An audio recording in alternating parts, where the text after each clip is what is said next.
ሰላም ለእናንተ ይሁን። የእግዚአብሔር ጸጋና ሰላም ይብዛላችሁ። በሳውዝ አፍሪካ የምትገኙ የግሎሪ ኦፍ ጋድ ቲቪ ተመልካቾች አንድ አስደሳች ማስታወቂያ በእናንተ ፊት ይዤ ቀርብ ያለው እግዚአብሔር ቢፈቅድና ብንኖር የፊታችን ጁን 18 እስከ 21 ድረስ ታላቅ የሆነ ኮንፈረንስ በጆሃንስበርግ ከተማ ተዘጋጅቷል።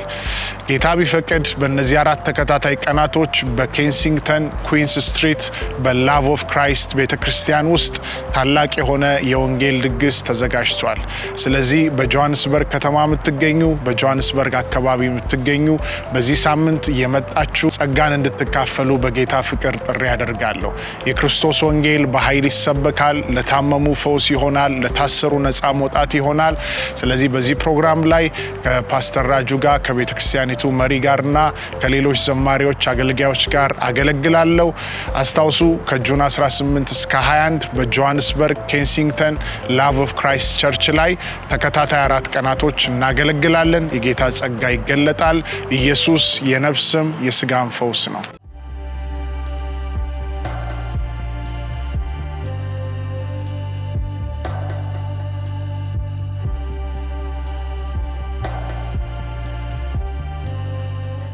ሰላም ለእናንተ ይሁን ቅዱሳን በዓለም ዙሪያ ላላችሁ ወንድሞችና እህቶች ሰላምታችን በእያላችሁበት ይድረሳችሁ።